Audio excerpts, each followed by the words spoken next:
OH cinema நேயர்களுக்கு வணக்கம்.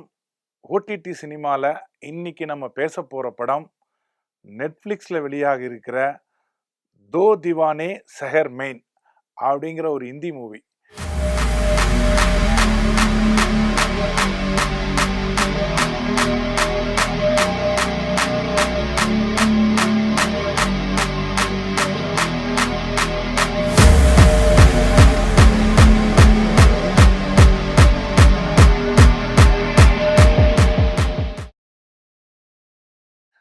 நல்ல ரேட்டிங்க 6.7 to 7லேருந்து அப்புறம் 6.7 குறைஞ்சிருக்கு.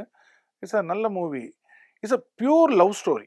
ஆனால் படத்தில் காதலை தாண்டி ஒரு விஷயம் தான் சொல்கிறாங்க. அதான் படம் எனக்கு இந்த படம் பிடிச்சதுக்கான காரணம் அதுதான். இது இந்த 2K கிட்ஸ், அந்த 2000 பிறந்த பசங்களோட லவ்.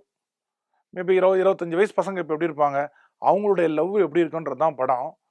ஒரு டிஃப்ரெண்ட்டாக இருக்குது படம். அவன் லவ் கோச்சிக்கிறது கொண்டதெல்லாம் படத்தில் இருக்குது. ஆனால் படத்தினுடைய அடிநாதம் என்னன்னா, இந்த சமூகம் எப்படி எதிர்பார்க்குதுன்னா, ஒவ்வொருத்தனையும் பர்ஃபெக்டாக இருக்கணும், அவன் நல்லா பேசணும், அழகாக இருக்கணும், வெள்ளையாக இருக்கணும், அவன் மூக்கு சின்னதாக இருக்கணும், கண்ணு கரெக்டாக இருக்கணும், குள்ளமாக இருக்கக்கூடாது. இப்படியா நம்மளாம் நினச்சிக்கிறது இதுதான் சமூகம் எதிர்பார்க்குது. ஒரு பட்டிமன்றத்தில் அழகாக சொல்லுவார், ஏப்பா கடவுள் உன்னை இப்படி படைச்சிட்டார்ல, இன்னும் நான் கொஞ்சம் ஹைட்டாக இருந்தால் நல்லா இருந்திருக்கும், இன்னும் கொஞ்சம் ஒயிட்டாக இருந்தால் நல்லா இருந்திருக்கும், இன்னும் கொஞ்சம் லைட்டாக இருந்தால் நல்லா இருந்திருக்கும். இதை நீ பிளான் பண்ண முடியாது. நீ எப்படி இருக்கிறியோ அப்படியே இரு. அவனுக்காகவோ அவளுக்காகவோ சமூகத்துக்காக உன்னை மாற்றிக்க ட்ரை பண்ணாத. உன்னுடைய நெகட்டிவ்னு நீ நினைக்கிறத பாசிட்டிவாக பார்க்குற பல பேர் இருக்கான். அவனுக்காக எனக்கு இந்த படத்தினோட கதாநாயகி கதாநாயகன் 2 பேருமே அந்த 2Kல பிறந்த பசங்க, 22-25 வயசு பசங்க லவ் பண்ணுறாங்க. லவ் பண்ணணும்னு அலைன்ஸ் பார்க்குறாங்க 2 பேருக்கும். இந்த பொண்ணை இவனை பார்க்குறான். இந்த பையனுக்கு என்னென்னா, அந்த SH இஷ்ன்ற வார்த்தை வராது. அவன் அதாவது இஷ் நவீஷ் அப்படின்னா நவீஸ் அப்படின்வான். அந்த SHன்ற சவுண்டு வரவே வராது அந்த பையனுக்கு. அவனுக்கு அந்த ப்ராப்ளம். அவனுக்கு இந்த கதாநாயகி இருக்கா பாருங்க, அவளுக்கு என்னென்னா, மூக்கு எனக்கு கொஞ்சம் பெருசாக இருக்குது அப்படின்னு நினைப்பிலே இருப்பாள். அதனாலே என்ன பண்ணுவான், இவ்வளோ பெரிய ஃப்ரேம் போட்ட கண்ணாடி போட்டுன்னே இருப்பாள். அந்த ஃப்ரேம் கண்ணாடியே போட தேவையில்லை, பவரும் கிடையாது அது. ஆனால் சும்மா எதுக்கு இவ்வளோ பேர் கண்ணாடி போட்டுருக்கேன்னு அவன் கேட்க அவன் சொல்லுவான், இல்லை எனக்கு மூக்கு கொஞ்சம் பெருசு, அதனால் அதை மறைக்கிறதுக்காக நான் பண்ணுறேன். இப்படி ஒவ்வொருத்தருக்கும் ஒரு சின்ன ஒரு இன்செக்யூரிட்டி ஒன்றுனே இருக்கும். 2 பேரும் ரொம்ப டேலண்டடு, ப்ரில்லியன்ட் எல்லாமே. பட் இருந்தாலும் அந்த இன்செக்யூரிட்டி அவங்கள தாழ்வு மனப்பான்மையிலே வச்சுருக்கோம். இந்த பையனுக்கு ஐயோ நமக்கு பேச தெரியாது, இஷ்யூ அது சொன்னால் தப்பாயிடுமே, எனக்கு வர தெரியாதுன்றதுக்கு ஐடி கம்பெனியில் வேலை செய்கிற பையன், நல்லா ப்ரெசென்ட் பண்ணக்கூடிய பையன், அது பயந்துனே ஒதுங்குவான். இந்த பொண்ணு எனக்கு மூக்கு பெருசாக இருக்குன்ற நடத்துக்காகவே பயந்துனே இருக்கும். இவங்க 2 பேரும் அரேஞ்ச் மேரேஜ் மீட் பண்ணுற டேட்டிங் மீட் பண்ணுறாங்க. அதுக்கப்புறம் ஒருத்தர் எப்படி புரியுது, ஒருத்தர் எப்படி சண்டை போடுறாங்க, ஒருத்தர் மேலே ஒருத்தர் ஏன் கோவம் வருது. இந்த யங்ஸ்டர் லவ்லாம் இருக்க ஏன் சம்மந்தம் இல்லாமல் பிரேக்கப் ஆகுது. நான் இப்போ இந்த படம் பார்க்கும்போது தான் தெரியுது நமக்குலாம், ஏன் பிரேக்கப் ஆகுது, திருப்பியும் ஜாயிண்ட் ஆகுறாங்க. இதை மாதிரி பல விஷயங்கள் இருக்குது. உன்னை நீ எப்படி இருக்கிறியோ அப்படியே ஏற்றுக்கொள்வதற்கான பல பேர் தயாராக இருக்கிறாங்க. அதை நம்ம புரிஞ்சுக்கிறதே கிடையாது. அவனுக்காக நான் வெள்ளையாக மாறினேன், என் பாய் ஃப்ரெண்ட் எனக்கு முடி பெருசாக இருக்குன்னு சொல்லிட்டான், அதனால் பாப் கட் பண்ணிட்டேன். இதெல்லாம் பைத்தியக்காரத்தனம். நீயா இரு.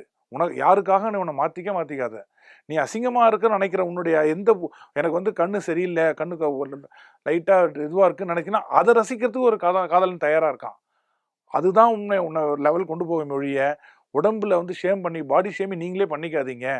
அந்த மெசேஜ் எடுத்து சொன்ன விதத்தில் படம் பியூட்டிஃபுல்லான மெசேஜுங்க. அது நீயார் கண்டிப்பாக உனக்குன்னு ஒருத்தன் வருவான். அதுதான் உன்னுடைய ப்ளஸ்ஸு.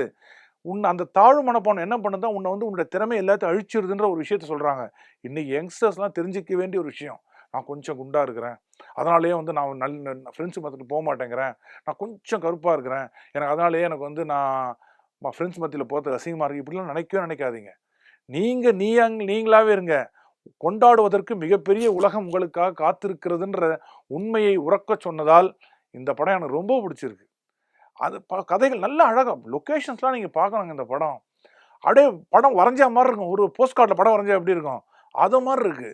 இந்த பக்கம் பாம்பேயில் எடுத்துருக்குறாங்க படம். அப்படியே அவங்க வீட்டுக்கெல்லாம் அந்த பொண்ணு பார்க்குற சீன்லாம் பார்த்தீங்கன்னா, பார்க்கு பின்னாடி அந்த யார்டில் அழகு பண்ணுறது, அவ்வளோ ஃப்ரேம் போஸ்ட் கார்டு மாதிரி வரைஞ்ச மாதிரியே இருக்கும்.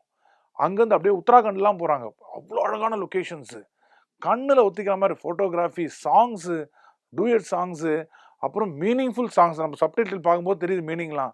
என்ன அழகான வரிகள் தெரியுங்களா அதெல்லாம். அதெல்லாம் ரசித்து நான் இந்த படத்தை பார்த்தேன். கொஞ்சம் ஸ்லோ மூவி தான்.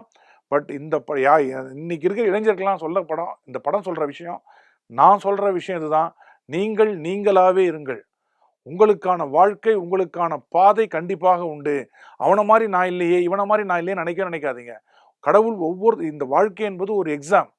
கடவுள் ஒவ்வொருத்தருக்கும் ஒரு கொஸ்டின் பேப்பர் கொடுத்துருக்காரு. எல்லா கொஸ்டின்ஸும் வேற. அவனை மாதிரியே நீ ஆன்சர் பண்ணீங்கன்னா நீங்கள் ஃபெயில் ஆகிடுங்க. உங்கள் கொஸ்டின் பேப்பரே வேற. உங்கள் கொஸ்டினுக்கான ஆன்சரை மட்டும் நீங்கள் எழுதுங்க. வாழ்க்கையில் நீங்கள் ஜெயிப்பீங்கள் என்ற உண்மையை உறக்க சொன்னதால் தோ தீவானே செகர்மே என்ற ஹிந்தி படம் எனக்கு ரொம்ப பிடிச்சிருந்தது. யங்ஸ்டர்ஸ் இந்த படத்தை கண்டிப்பாக பாருங்கள். மிஸ் பண்ணாமல் பாருங்கள். You will love it. இன்னொரு படத்தை ரிவ்யூட உங்களுக்கு சந்திக்கிறேன். டில் தென் see you. Bye. இந்த வீடியோ உங்களுக்கு பிடிச்சிருந்தா லைக் பண்ணுங்க, ஷேர் பண்ணுங்க, கமெண்ட் பண்ணுங்க. மறக்காம OH சினிமா சேனலுக்கு சப்ஸ்கிரைப் பண்ணுங்க.